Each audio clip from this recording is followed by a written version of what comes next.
کے لیے ہیں جس نے ہمارے اوپر بے شمار قسم کی نعمتیں نازل کی ہیں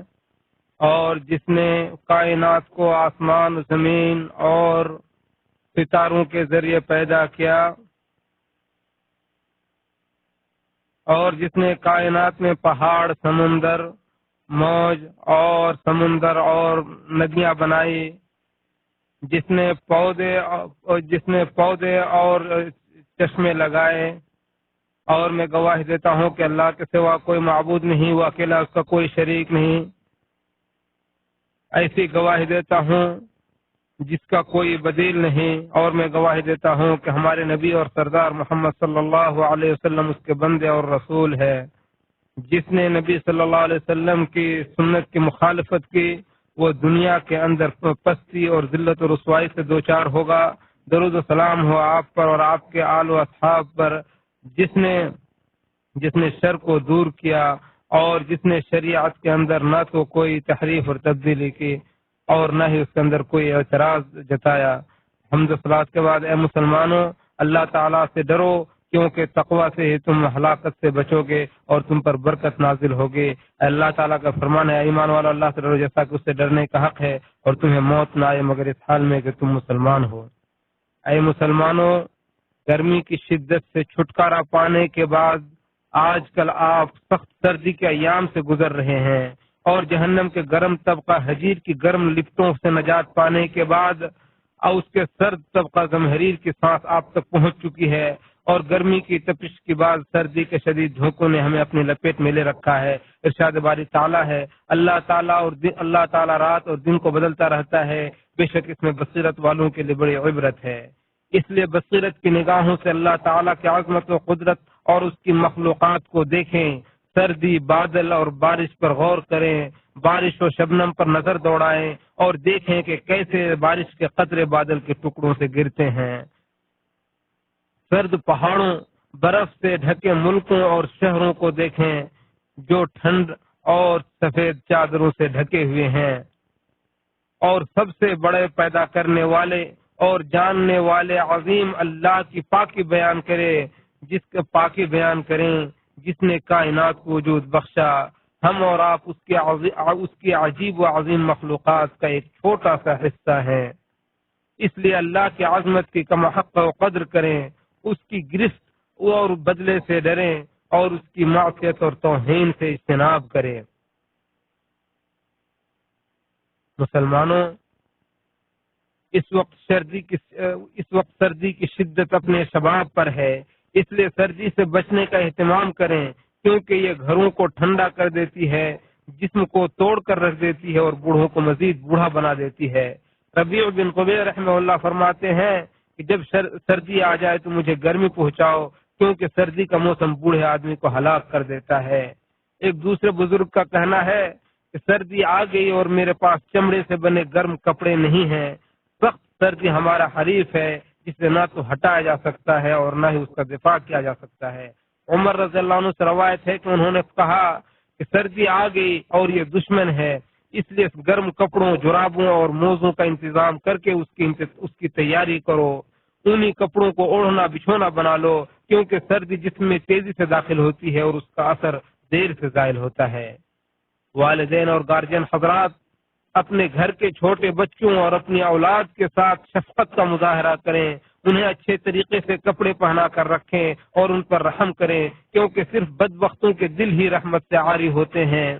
کتنے ہی ایسے سنگ دل باپ ہیں جو اپنی بیوی یا مطلقہ سے اختلاف کی وجہ سے اپنی اولاد کو بھی چھوڑ دیتے ہیں، نہ ان کا نان و نفقہ دیتے ہیں، نہ سردی و گرمی اور عید کے موقعوں پر انہیں کپڑے دیتے ہیں، اور نہ ہی ان کے ساتھ حسن سلوک کرتے ہیں، بلکہ نوبت یہاں تک پہنچ جاتی ہے کہ ان کے رہتے ہوئے دیگر رشتہ دار اور اجنبی لوگ ان پر صدقہ و خیرات کرتے ہیں۔ یہ کیسی سنگ دلی اور قساوت قلبی ہے،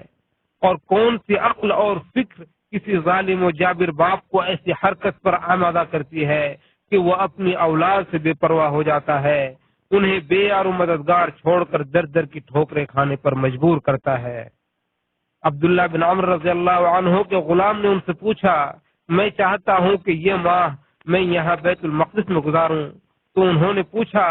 کہ کیا تم اپنے گھر والوں کو اس مہینے کا خرچ دے کر آئے ہو؟ اس نے کہا نہیں۔ تو انہوں نے کہا کہ تم اپنے گھر والوں کے پاس جاؤ اور انہیں ان کا نان و نفقہ دے کر آؤ، کیونکہ میں نے رسول اللہ صلی اللہ علیہ وسلم کو فرماتے ہوئے سنا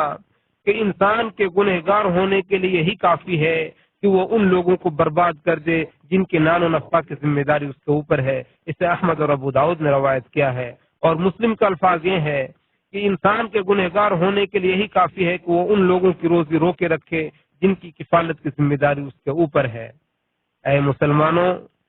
وہ کتنا شدید وقت ہوتا ہے جب سردی کے اخراجات آپ کے لیے مشکل ہو جائیں اور آپ سردی کے کپڑے نہ خرید سکیں، حالانکہ آپ کو کپڑوں کی سخت ضرورت ہو۔ نہ جانے کتنے ہی ایسے فقیر و محتاج ہیں جو سردی کے اس موسم میں اپنی یا اپنی اولاد کے لیے کپڑا، لحاف، چادر، غذا یا دوا وغیرہ خریدنے اور اس کی قیمت ادا کرنے سے قاصر ہیں۔ کسی سے پوچھا گیا کہ آپ نے سردی کی کیا تیاری کی ہے، تو انہوں نے کہا کہ لمبی مدت تک کے لیے تھر تھراہٹ اور کپکپاہٹ۔ اس لیے سردی کے اس موسم میں جب آپ گرمی حاصل کر لیں تو کمزوروں، فقیروں، مسکینوں، بیواؤں، یتیموں اور محتاجوں کا بھی خیال رکھیں۔ پناہ گزینوں اور بے گھر لوگوں کو یاد رکھیں جو ٹھنڈ اور برفیلی ہواؤں کی رحم و کرم پر ہیں۔ فقیر رو رہا ہے، کمزور مدد کی گہار لگا رہا ہے، پریشان حال چیخ رہا ہے، وہ تنگ دستی کا شکار ہے اور اس کی شکایت بہت عظیم ہے۔ سخت سردی نے اس کے گھر پر پڑاؤ ڈال دیا ہے اور گھر کا بزرگ ٹھنڈ کی شدت میں ہڈیوں کا رس چوس کر گزارا کرتا ہے۔ مومنین سب سے زیادہ رحم کرنے والے، شفقت برتنے والے اور احسان کرنے والے ہوتے ہیں۔ وہ لوگوں میں سب سے زیادہ فقیروں، یتیموں اور مسکینوں پر ترس کھانے والے ہوتے ہیں۔ وہ بیواؤں، مطلقہ عورتوں اور کمزوروں پر سب سے زیادہ رحم کرتے ہیں، بے قصوں کی خبر گیری کرتے ہیں، پریشان حال اور بے یار و مددگار محتاجوں کو فائدہ پہنچاتے ہیں۔ لہذا ایسے لوگوں کی خبر گیری کریں، انہیں کپڑوں، دواؤں، گرم کپڑوں اور دیگر وسائل کے ذریعے مدد کریں۔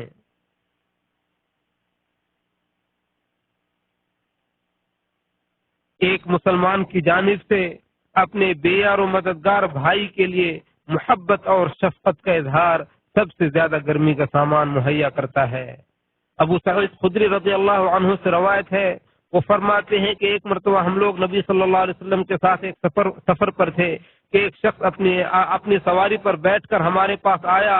اور دائیں بائیں دیکھنے لگا، گویا اسے کسی چیز کی حاجت ہو۔ تو رسول اللہ صلی اللہ علیہ وسلم نے فرمایا، جس کے پاس زائد سواری ہو وہ اس کی مدد کرے جس کے پاس سواری نہ ہو، جس کے پاس زاد راہ ہو وہ اس کی مدد کرے جس کے پاس زاد راہ نہ ہو۔ راوی کرتے ہیں کہ آپ صلی اللہ علیہ وسلم نے مختلف قسم کے مال کا ذکر کیا، یہاں تک کہ ہم یہ سمجھنے لگے کہ کسی بھی زائد چیز پر ہمارا کوئی حق نہیں ہے۔ اسے مسلم نے روایت کیا ہے۔ اے مسلمانوں، اصل سخاوت سخت سردی میں ظاہر ہوتی ہے، اور جب زاد راہ ختم ہو جائے، اشیاء خوردنی میں کمی آ جائے اور قحط سالی و فاقہ کشی میں اضافہ ہو جائے، تو ایسی حالت میں کھانا کھلانا اور احسان کرنا ایسی خوبی اور سخاوت ہے جس سے صرف رحم کرنے والے اور سخاوت کرنے والے لوگ ہی متصف ہوتے ہیں۔ ارشاد باری تعالیٰ ہے، یا کسی فاقی کے دن کھانا کھلانا ہے، کسی رشتہ دار یتیم کو یا مٹی میں پڑے کسی مسکین کو۔ ابراہیم نخعی رحمہ اللہ فرماتے ہیں کہ کھانا کھلانے کا اصل وقت وہ ہے جب لوگ کھانے کے لالے پڑے ہوں۔ محمد بن عبدوس مالکی نے ایک سرد رات میں اپنے پورے باغ کے غلے کی قیمت کو صدقہ کر دیا جس کی مقدار 100 سونے کی دینار تھی، اور کہا کہ میں امت محمدیہ کے فقراء کے غم میں رات بھر نہیں سو سکا۔ طرفہ بن العبد کا شعر ہے کہ ہم سردیوں میں لوگوں کو عام دعوت دیتے ہیں اور ہماری دعوت خاص نہیں بلکہ سبوں کے لیے عام ہوتی ہے۔ خنسہ رضی اللہ عنہ اپنے بھائی صخر کا مرثیہ کرتے ہوئے کہتی ہیں، صخر ہمارے والی اور سردار تھے اور وہ سردی کے موسم میں خوب اونٹ ذبح کرنے والے تھے۔ اور اوس بن حجر کا شعر ہے کہ ہم جنگ میں نیزہ برسانے والے ہیں، اور جب سخت سردی کی وجہ سے آسمان کا افق زرد ہو جائے تو بہت زیادہ مہمان نوازی کرنے والے ہیں۔ دوسرا شاعر کہتا ہے کہ وہ سردیوں میں خوب کھلانے والا ہے، اور مہمان اچھی طرح جانتے ہیں کہ اس کی ہانڈی میں عمدہ اور زیادہ کھانا ہوتا ہے۔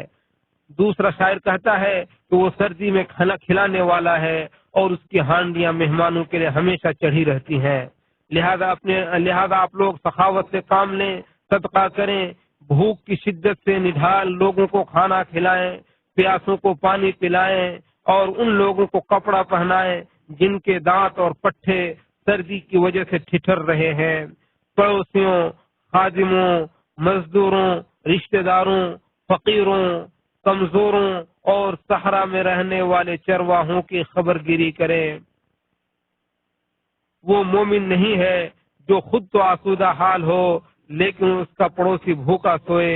اس لیے مسکین کی بھوک اور فاقہ کشی کو دور کریں۔ ابو ہریرہ رضی اللہ عنہ سے روایت ہے کہ رسول اللہ صلی اللہ علیہ وسلم نے فرمایا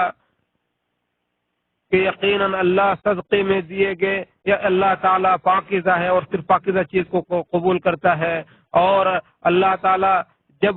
کوئی شخص ایک کھجور یا ایک لقمہ صدقہ کرتا ہے تو اللہ تعالیٰ اپنے ہاتھ میں اس کو بڑھاتا ہے یہاں تک کہ وہ جبل احد کے برابر ہو جاتا ہے، جس طریقے سے تم میں سے کوئی شخص اونٹ یا گھوڑے کے چھوٹے بچے کو پالتا پوستا ہے۔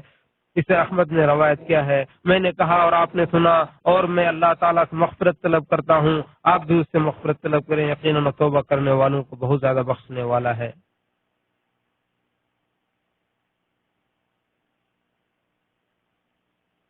اے مسلمانوں، ہر قسم کی تعریف اللہ رب العالمین کے لیے ہے، جس نے دنیا کو رنگ برنگ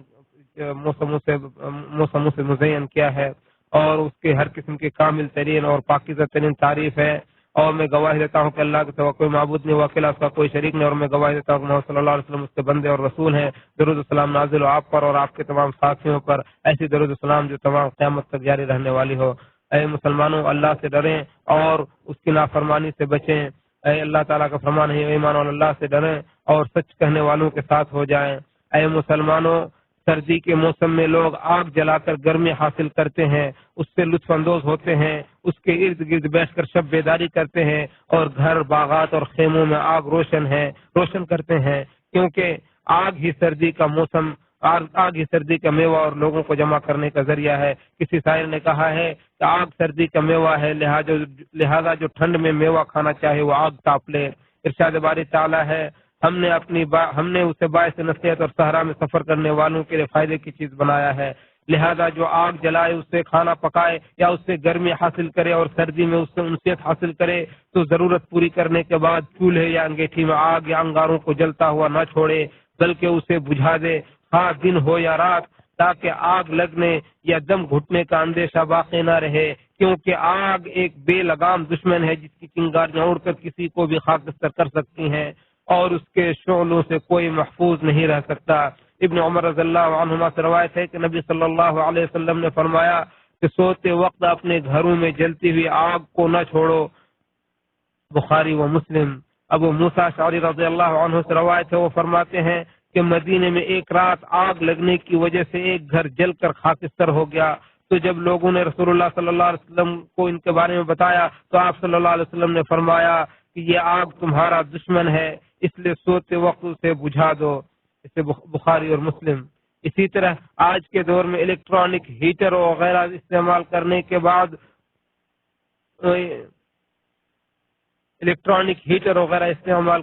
بعد ان کا سوئچ آف کر دیں اور ان کے تاروں اور شعلوں کو بستر، کپڑے، کاغذ اور بچوں سے دور رکھیں تاکہ کوئی ناگہانی حادثہ رونما نہ ہو سکے۔ بہت زیادہ درود السلام پڑھیں محمد صلی اللہ علیہ وسلم پر، جو ہدایت دینے والے اور مخلوق کی شفاعت کرنے والے ہیں۔ جو ان پر ایک بار درود پڑھتا اللہ تعالیٰ ان پر 10 مرتبہ رحمت نازل فرماتا ہے۔ اے اللہ تو اپنے بندے اور رسول پر درود السلام نازل فرما۔ اے اللہ تمام صحابہ کرام اور خلفاء راشدین اور صحابہ کرام سے راضی ہو جا۔ اے اللہ تو اسلام اور مسلمانوں کو غلبہ عطا فرما، شرک اور مشرکین کو ذلیل و رسوا فرما، دین کے دشمنوں کو تہوبالا کر دے اور مسلم ممالک کو امن و امان اور سکون اطمینان کا گہوارہ بنا دے رب العالمین۔ اے اللہ تو مملکت حرمین شریفین کے امن و رخا اور امن و استقرار میں مزید اضافہ فرما۔ اے اللہ تو ہماری حدود کی حفاظت فرما، ہماری فوجوں کی مدد فرما اور ہمارے دشمنوں کے خلاف ہماری مدد فرما۔ اے اللہ تو خادم حرمین شریفین کو اپنی پسند کے کام کی توفیق عطا فرما اور ان کی پیشانی کو پکڑ کر انہیں خیر کے کام میں لگا دے۔ اے اللہ ان کے ولی عہد کو اسلام اور مسلمانوں کے خیر کے کام کی توفیق عطا فرما۔ اے اللہ تو بارش نازل فرما، اے اللہ تو بارش نازل فرما، اے اللہ تو رحمت کی بارش نازل فرما، اے اللہ تو رحمت کی بارش نازل فرما۔ اے اللہ اے رحم کرنے والوں میں سب سے زیادہ رحم کرنے والے، اے اللہ ہم میں جو بیمار ہیں ان کی بھی شفا عطا فرما، جو پریشان حال ان کی پریشانیوں کو دور فرما۔ اے اللہ جو ہم سے عداوت کرتے ہیں ان کے خلاف ہماری مدد فرما۔ اے اللہ تو ہمیں توفیق عطا فرما تاکہ ہم کسی گناہ میں نہ پڑے اور کسی ندامت والے کام